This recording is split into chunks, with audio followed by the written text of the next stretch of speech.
آج ہم جائزہ لیں گے کہ آخر ایک بنجر میدان اتنی زبردست تاریخی اہمیت کیوں رکھتا ہے۔ اسلامی تاریخ کے مطابق آخر اس مخصوص دن اور مقام میں ایسی کیا زبردست روحانی طاقت چھپی ہے؟ بہت دلچسپ بات ہے کہ عربی لفظ عرفہ کا اصل مطلب ہی کسی چیز کو پہچاننا یا جان لینا ہے۔ روایات کے مطابق طویل جدائی کے بعد حضرت آدم اور حوا نے اسی جبل رحمت پر ایک دوسرے کو پہچانا۔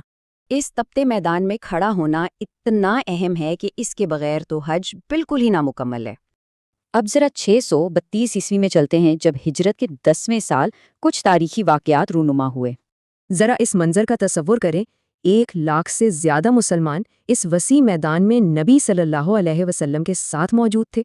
وہاں موجود ایک بچے نبید کے ذہن میں اونٹ پر سوار نبی صلی اللہ علیہ وآلہ وسلم کا چہرہ ہمیشہ کے لیے نقش ہو گیا۔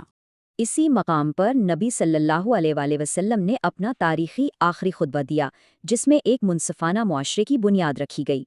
ان واضح ہدایات میں خواتین کے حقوق کا احترام اور بنیادی مذہبی فرائض کی ادائیگی پر خاص زور دیا گیا۔ مجمع کی تصدیق کے بعد نبی صلی اللہ علیہ وسلم نے آسمان کی طرف انگلی اٹھا کر اللہ کو اس کا گواہ بنایا۔ اس کے بعد آپ صلی اللہ علیہ وسلم نے شدید گرمی میں دوپہر سے شام تک ہاتھ نیچے کیے بغیر مسلسل دعائیں کی۔ لوگوں نے سوچا شاید آپ صلی اللہ علیہ وسلم روزے سے ہیں، تو حضرت میمونہ نے دودھ بھیجا، جسے آپ نے پی لیا۔ اس عمل نے واضح کر دیا کہ جو حاجی میدان عرفات میں موجود ہیں انہیں اس دن روزہ نہیں رکھنا چاہیے۔ اور پھر سورۃ المائدہ کی وہ مشہور آیت نازل ہوئی جس میں دین کے مکمل ہونے کا زبردست اعلان تھا۔ یہ سن کر حضرت عمر رو پڑے، کیونکہ دین کی تکمیل دراصل نبی صلی اللہ علیہ وسلم کے جلد وصال کا اشارہ تھی۔ آج لاکھوں حاجی عرفات میں جمع ہوتے ہیں، جبکہ باقی مسلمان گھروں میں انتہائی ثواب والا روزہ رکھتے ہیں۔ مانا جاتا ہے کہ اس مخصوص دن کا روزہ انسان کے پورے 2 سال کے گناہوں کو معاف کروا دیتا ہے۔ اسی لیے ابن عباس نے تعریف شروع کی، جس میں لوگ عصر اور مغرب کے درمیان مساجد میں دعا کرتے ہیں۔